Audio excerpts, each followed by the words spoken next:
אתכם בגלל הפרוז'קטור, הפעם הראשונה שלי חבר'ה קצת על במה, תנו ביטחון חבר'ה!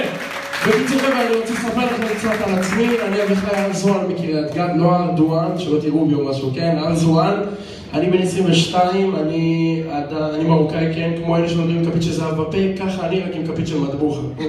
בקיצור חבר'ה, אני עדיין חייל 7 שנים דפוק, עוד כמה חודשים משתחרר, אני משתחרר במוזיאון חיל האוויר, כפיים, מוזיאון חיל האוויר, חבר'ה! אני רוצה להגיד לכם משהו, אני האמת טייס במוזיאון חיל האוויר, אני הגעתי למוזיאון חיל האוויר, התחלתי בקורס טייס, אמרו לי, אתה מרוקאי, טוב, איך תהיה טייס במוזיאון שם, המטוסים לא יכולים ליפול, איך תהיה שם טייס, הכי טוב בשבילך, הגעתי למוזיאון חיל האוויר, אני לא אשכח את השלט שראיתי מוזיאון חיל האוויר, נכנסתי, פגשתי את מייסד המוזיאון, מר יעקב טרנר, בכבודו ובעצמו, בן 85, לחצתי לו דיין, הבנתי שהגעתי למוזיאון לשעבר. בקיצור, לא משנה, חבר'ה, אני הגעתי למוזיאון שלי ושם אני רוצה לדבר איתכם קצת על צבא. צבא זה מקום מאוד מאוד דפוק, קבלת החלטות בצבא מאוד מאוד מאוד גרוע. אני אתן לכם דוגמה הכי קטנה, לא משנה איפה היית בסדיר, סיירת מטכ"ל, שייט אצלו, דובדבן, הדבר שהכי איפה תהיה במילואים הוא קוקו, אוקיי? זה כזה, אוקיי? אתה חתמה צנחנים מחר, בוא נשתחי כינוס בעזה, מה זה?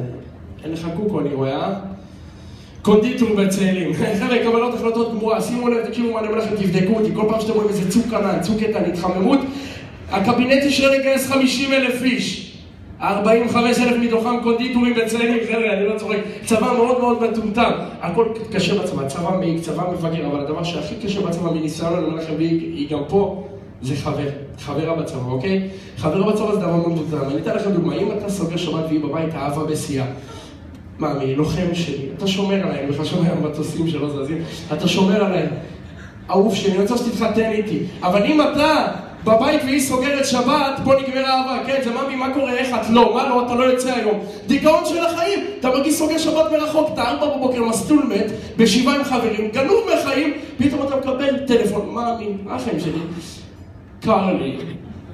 מה, אני פלטה של שבת? מה את רוצה ממני? יש אנשים מעצבנים, אנשים שנועדו לעצבן אותך, אנשים שהתפקיד שלהם בחיים זה להוריד לך את החיוך מהפנים. אתה פוגש בן אדם כזה בבוקר, אתה מגיע אליו, אתה אומר לו בוקר טוב, ואז הוא אומר לך את הדבר הכי מעצבן בעולם.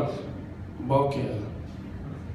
אתה בא להודיע לי שבוקר עכשיו? אני יודע שבוקר עכשיו. למה המלאכי חזקיה לא פותר בחדשות ואומר ערב, כוח צה"ל, תקפה ושם דברים תותמים, דברים שכל מיני ביום יום חבר'ה, אתם לא שמים לב אפילו. נתן לכם דוגמה, אתה מגיע גנוב מת, כולך רוצה רק לישון, אתה אומר, אני אצפה שנייה אחת בטלוויזיה, אתה מדליק את הטלוויזיה, ואז אתה אומר, שנייה אחת, אני אתין את המתן, אני אתין את האייפון, אני אכניס את האייפון למתן, ואז אתה מסתובב חזרה, והשבת היה פה לפני שנייה, ואז אתה אומר, בוא'נה, איפה השבת? ואז אתה מתחיל אתה מרים תפוך, ואחרי זה מתחיל שאתה מרים תפוך, אתה אומר, בוא איפה השלט? ואז אתה אומר, אתה מוציא את עצמך 2 בלילה, מוציא נוצות מכרית, איפה השלט? רק אלוקים יודע איך השלט למחרת הגיע לאצטדיון טדי. לא משנה לכם, יש 1,001 דוגמאות, אין לי כל כך הרבה זמן, אני אספר לכם ככה, אף אחד פה, אני מוכן להתעלם, לא זוכר את הקודנית של האוטו שלו. אני אומר לכם, אף אחד לא זוכר את הקודנית של האוטו שלו. זה תמיד כזה, אביחי, אפשר את הרכב ככה, כי מה פה עוד רק... בוא'נה, 4 שנים אני מאוד דרך. ואז מה עושים? את מי שואלים? את האצבע, מכירים את זה שואלים את האצבע? מכירים? זה כזה 4, 3, 2, 1 כוכבית, אחי. האצבע שלך מגלה לך, חבר'ה, דברים מעצבנים. האייפון שלך באמצע היום הוא מחליט להפוך לתנור ספירלה, אתם מכירים את זה? האייפון שלך מתחמם, אתה אשכרה אומר לך, אשי, זה פעם לא נגע בי מהאצבע, אני שורף לך דור של הטוב באוזן, דברים מפגרים לגמרי, גם שלי היום, אייפונים, סמארטפונים, גלקסים, בוא'נה חבר'ה, נדפק לאנשים אחרים, אני לא כל כך מבוגר, אבל אני הייתי קטן, היה נוקיה סנק, היית מסנק, רוצה נחש, ארוך, עד שיוצא מהאנטנה, היום אחרי שלי בן 2 בלילה, אביחי, אפשר את הסיסמה לאפסטור? בוא'נה, אני בגיל שלך עדיין ינקתי חמין, חבר'ה, זה לא הגיוני הדבר הזה. אני רוצה להגיד לכם, דבר מאוד מאוד מאוד מטומטם. גלקסים, סמארטפונים, זה, הכל, התחזוקה נהייתה יקרה, מגנים, מתנים. בוא'נה, האייפון שלי אוכל 1 ל-1.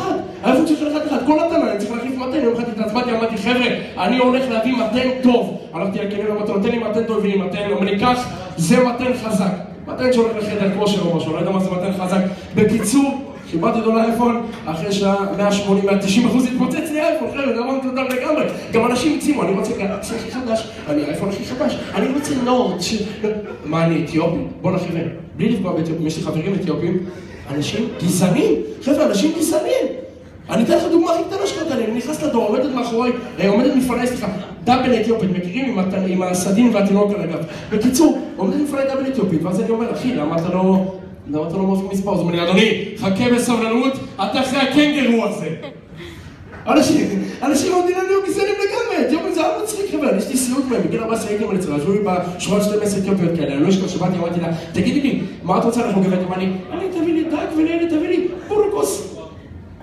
אמרתי, איפה הילד? פתאום הוא יצא מהקו, התחיל לאכול סלטים, חבר'ה, 24 שבועים בשעות 12 פתחו לי את החיים, אתיופים בכלל זה המצחיק, אתיופים זה כאילו שנולדים שואלים אותו, אחי, מה תרצה להיות? רצן, כדורגלן או כלא 4, נכון? זה כזה תותן. בלי לפגוע חבר'ה, אין לי כל כך זמן, אתם רוצים לעצור. זו הייתה פעם הראשונה שאני אהבתי לפעמים, זה לא פשוט. לכו חפשו, אני רוצה להזמין את האיש שבדרך כלל לוסי, מזכירה אותו ככה, אני אגיד לראות בטלוויזיה. וואי לוי! מי שעושה רואי. שמור.